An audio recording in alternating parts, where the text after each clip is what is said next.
Yan yung sasabihin, yan yung record mo doon. Yan ang sasabihin mo sa kanya kasi pag ano, bababa sila, kahit saan magpunta, yung sasabihin niya, yun ang re-record dyan. Na hindi niya alam. Dahil lasing siya. Ganun yun. Kasi yun ang salita niya eh. Anong gagawin naman natin? Oo, kasi tatanungin naman. Tatanungin ng ano yun, halimbawa magpunta sa abogado, yun din ang pagbabasihan. Ano bang ginawa nito? Eh, Nilabas yung mga gamit? Tinadyakan yung motor tapos pinagyakan daw ang motor, eh, hindi niya daw alam. Hindi ko alam nangyari sa ano ito. Hindi ko alam nangyari sa akin. Hinampas ang motor nila pero hindi nito alam. Siya ang tinuturo. May nakakita raw.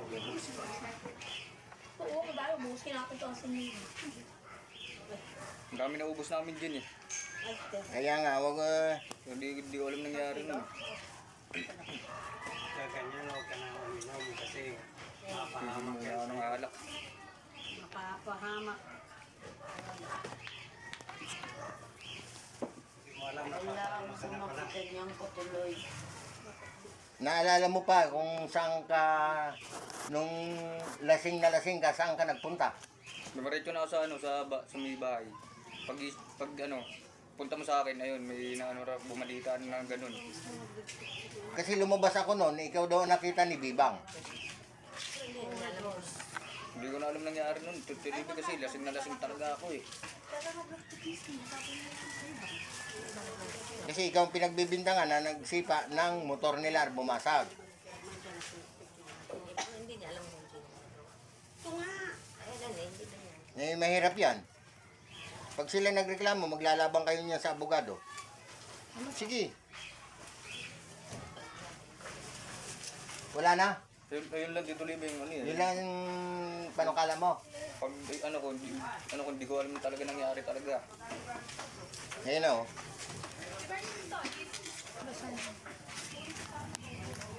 Kasi mayroon na naman siya na ano, no, ikaw ang pinagbibintangan na nagbasag ng motor, na nakita, may nakakita sa'yo na ikaw ang nakita nagbasag ng buti. Kailangan lumitaw, ilagay mo dyan si Bibang. Si Bibang ang nakakita daw. Lagyan mo ng daw. Kasi, Beba? Ano ang Bibang. pangalan? Ano ba ang pinili ni Bibang? Ikonta na daw dito ni Beba.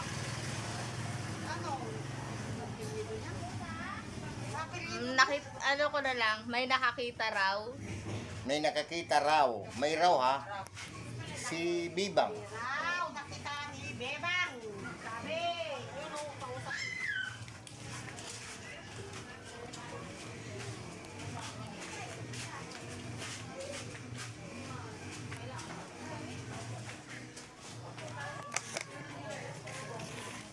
Hindi ko alam nangyari talaga eh.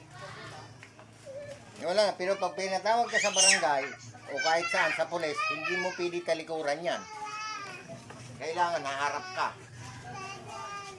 Kasi kung ikaw ang umanuman lang yan talaga, malit na bagay lang yan. Kahit na 5,000 yan o 4,000, malit lang yun. Pero may dinidinay mo, lalaki yan pag mapatunayan.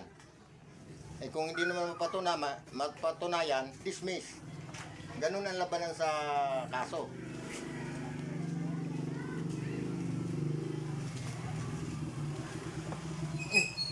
Basahin ko, Ted, bago kayo magpirma na. Si Richelle M. Goodless nagreklamo na Diyan si po lang ang Ira pipirma Amorot, dyan, hindi tinadyakan. Ang sinasabi ay si John Paul Montevergen Pulo at ito ay nakainom. Hindi niya alam daw ang kanyang ginagawa noon. May nakakita raw sa pangyayaring ito dahil ay tinutulong gumawa ay hindi alam kung siya daw ang gumawa dahil nakainom daw siya. Okay na po. Sulot mo ang pangalan ni John Paul, pipirmahan niya ni John Paul dyan. Kasi pipicturean yan eh, dadalhin yun doon. Sila naman, magdidimanda doon.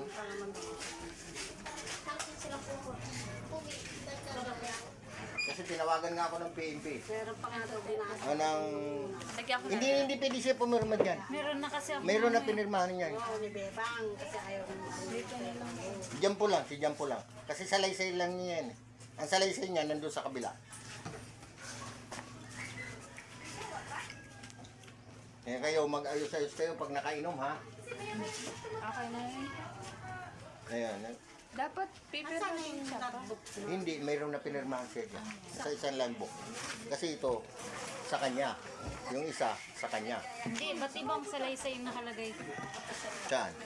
Para iisa. Ano mo, kung ano mo, kasi yun ang salaysay Ako niya. na lang para Yung salaysay niya, di ba, hindi niya alam. Yun na naman salaysay niya. Pero may pangalan. Ang salaysay kasi niyo siya. doon, siya ang tinuturo niyo. Na umano ng motor. Kaya yung pagdidebatehin niya ng ano. Eto, Pag, may nakakita raw. Ngayon, irarapol yan sa mga kakausapin lupon. mo yung nakakita. Siya yung mag-prove sa inyo kung totoong siya ba. Meron pa akong isang witness. No, yun. Iyan mo, Witness sino ang mo yung pangalan? makakaano. Sino ang pangalan? Ilagay mo riyan. Ang pangalan.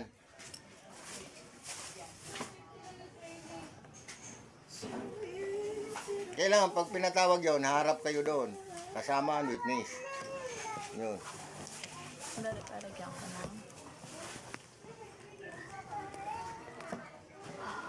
Tapos yung isa, nickname ko na lang. Bebang. Yan, witness. Lagay mo sa taas, witness. Dito. Dito, ilagay mo witness. Dito. Hindi, yun na nga. Puro witness nakalagay. Si Kevin at saka si Bebang. Sige. Hindi pa nagtatapos ang usapan natin dyan pula. Walang walang Ano ano. naman ako sa ADAP, hindi naman ako alam. Kaya nga, Saan pag pupunta? may darating sa'yo na sugpinag yan, pag nagreklamo sila, Kevin Santos. Iwasan mo na lang yung yan. Hindi ko kasi alam nangyari. Sino yung Ganun, Kevin Santos? Kaya ano, Taga dito. Ah, si Kevin Santos. Yung bakla. Bakla? Si Kevin? Hindi Kevin. naman kasantos pinito na. Ano? Si Bakla, hindi kasi yun. ang pumasakay sa ano, papuntang kainta eh. Hindi yun Santos. Ano? Rayon. Kung si Kevin. Hindi kasi pag mali-mali mamaya yung ano niya dyan. Umahulog ka dyan. Kung sino yung pangalan. Nakalagay sa ano niya. Yun ata linagay din sa, ano doon sa lambok. Ano? Kevin ba? Ewan ko sa kanila. Hindi ko na alam nangyari talaga. Yung bakla. Dapat yung bakla yun ang kasama namin kanina. Sa barangay. Eh, hindi Santos yun. Nag-alias na naman. Ayun yan. Hindi yan Santos ang apelyido noon. Hindi yun nang Kevin, hindi yun Santos. Baguhin mo na lang, ano, may inaano ano yung apelyido. ano yung pinili? Ra ang apelyido yan. Si Kevin na lang, Wag na apelido. Hindi, kailangan complete. Kailangan na apelyido para malinis. Sige. Yung malinis. Tanongin na lang natin, ate pagkaano, Hindi pa paano na lang na-apelyido? Bakit pa naman eh. Siya magiging ko, pasensya po, pasensya. Hindi ko po talaga kasi alam yung nangyari. Mamaya, Huwag mo namin na pasensya, hindi pa tapos. pag-usapan natin. Mapag-usapan na lang yun kung ano ang... Baka humarap ka na lang doon kung No, patawag ka. Hindi pag humarap. tinatawag ka, harap ka doon, papalaganag mo lang ganun sa kalooban mo ha. Yung totoo. Walang sinungaling, totoo. Humarap ka lang. Si Kevin tapos normal yung apelyido niya. Kasi sa lupon, nahuhuli doon na nagsisinungaling sa mga salita. Kasi ang dami nila. Ang dami namin doon. Rinarapol sa amin yon. Pinagbabasihan namin. Humarap ka na lang. Sekretary dapat kasi, chairman. Nakaka-stress din. Magbigay ka ng pasensya, tapos kung ano mo, mag-ayos kayo ng ano. Oo, mag-ayos kayo. Halimbawa, ikaw nakagawa. Idiaminin mo na lang, tapos mag-ingay ka atin ng pasensya, tapos hindi kailangan bayaran ng ano. Bayaran. Bayaran mo, para di na kayo pumunta doon. Para ano, di na nakaabala sa isa't isa. Kasi abala yan. Para di ka na rin mag-isip kung ano pa man. Kasi pag doon, Si Rosie nga, tinigil yung demanda. pag-isipan mo mamaya. Kung ikaw talaga nakagawa, aminin mo na. Kaya nga, pero nag-witness si Kevin, hindi naman Santos yun. Hingay ka lang ng pasensya. Baka dinadamay si Wabi, santo. Para kain si Wabi. Hindi, nagkamali lang sa, ano, baguhin lang. Paano pala yan? Hindi kasi, ano si Kevin, Baka siya sa malinis talaga. Yung baka Alias ba maka... siya? marami nga daw nakakita, takot lang yung mga mag-witness yung iba. iba eh. Siya ang, ano, di doon sila mag-usap. Ginising ka nga daw tayo eh. Ginising ka daw. Oo nga, ng pero madaling pagdating ko, wala nang tao dito. Kaya nga, pero siya talaga gumawa. Eh, Huwag na nating masyadong anuhin. Siya talaga ang gumawa, di o ba? kung siya, hindi naman inaamin. Hindi niya nga, lasing na lasing nga daw siya, kaya hindi niya rin na, baka nag-blackout siya, ganun. Pero siya talaga ang gumawa. Pagkausapin mo kinabukasan, hindi niya alam ang ginagawa niya. Te, ano po bang gusto niyong mangyari? Bayaran niya yung ano, yung nagastos namin. Yun lang naman na ano ng asawa ko kasi, hindi lang biro yung sinira mo yung pangkabuhayan din namin na ano nagamit eh. Ang laki ding perwisyo sa amin. No, Di para hindi kayo mabala, hindi sila magreklamo naman doon. kami mayaman na Trabaho ano. ngayon tutuloy hindi ko mababa. Pag mangako ka na, pag nagtrabaho ka, hulog, babayaran mo ng cash. Hindi pwede yung gano'n kasi sinira mo araw ng may ano. petsa yun kasi kailangan din ni ate yun. Ang laki ng buhay. Kasi nga, hindi niya, ano mabigat lang, hindi alam. Ay, hindi pwedeng hindi alam kasi siya ang nagsira. Hindi ko alam, hindi ko nakita. Kung sino yung nagsira, Gawan dapat mo may ng araw may paraan petsa. para matapos tayo. Gawan mo paraan. Ayun. Kailan mo pwedeng ano, para maano. Bayaran mo lang yung nagastos 2,000. Sige po, bigyan niyo ko ng konting ano, konting oras. Hanggang linggo. O, 2,000 lang, sisi nyo, 1 linggo mo lang katrabaho yun, sobra pa. Magtrabaho ka na kasi. Dito mo ibibigay kay chairman. Tapos gawa tayong kasulatan yun. No, pag Para nagbigay tapos ka, kasi na-stress gagawa naman ko ako eh. ng blatter. Na nagbigay ka ganito, pero pag hindi ka nagbibigay, hindi tayo makakagawa ng Kapag solusyon. hindi ka pag hindi mo nabayad, diakit namin yan kasi lalakihan ng lalaki. Lalaki yan pagdating sa usgado. Magkakaroon ka ng kaso, mahihirapan ka lalo.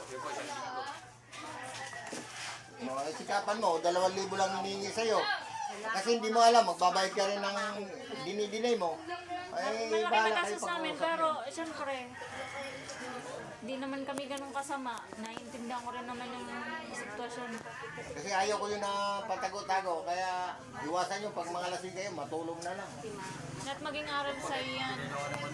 Maging aral sa iyan, ayusin mo yung sarili mo.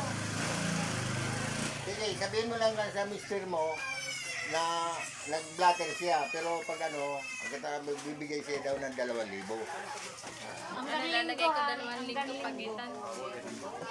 Kaya mo yan, boy. Nakapirma Bigyan kita ka ang dito, galing. walang gusto. Ano ilagay mo dyan? Para mawala ya, puro kayo kabalan yan. Kasi pag binigay yun doon, binigay ko itong mga blatter doon, sa kayo, labang kayong dalawa. Ang daming mga perwisyo, Ay, pati yung oo, mga witness bala. nakakaawa din. Yung ano nyo, hindi kayo makapaghanap buhay niyan. Kaya ako nga, abala na, puro doon, patawag ako kanina, patawag, 3 nyo nang patawag. Kaya naman, may trabaho ko lang naman yan.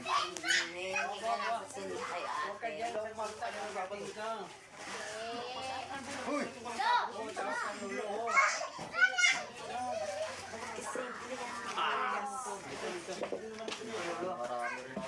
Kaya nga, gawa Tigilan naman mo na yung paraan. Yun bisyo na, mali. mo. Tigilan mo yung alak. Konsiderasyon na nga lang yung hinihingi niya.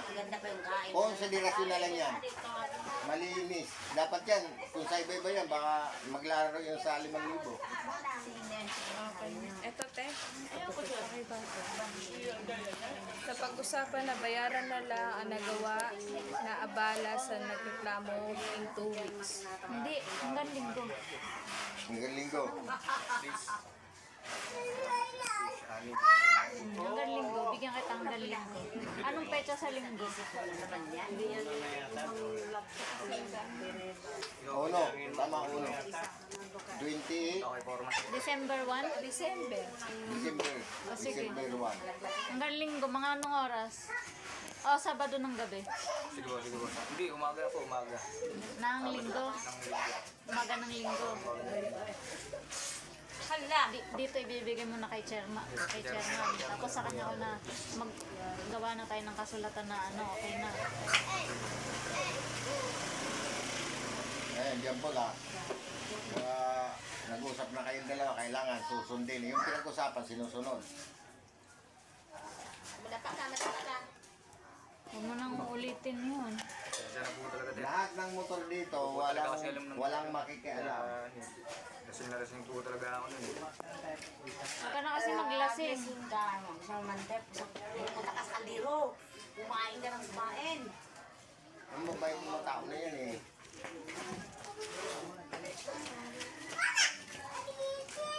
Pagkati mo yan, kape. Okay na, ganun na lang. Gusto mo pa? Wala po kayo ano. Ano po? Okay. Try mo magawa ng paraan. O, gagawin ko na pa rin yan. Ayun, Steve. Gawa na lang naman. Gagawin ko na lang po ng paraan. Yun na lang, para matapos na. Si Papa na lang po ano na pagka.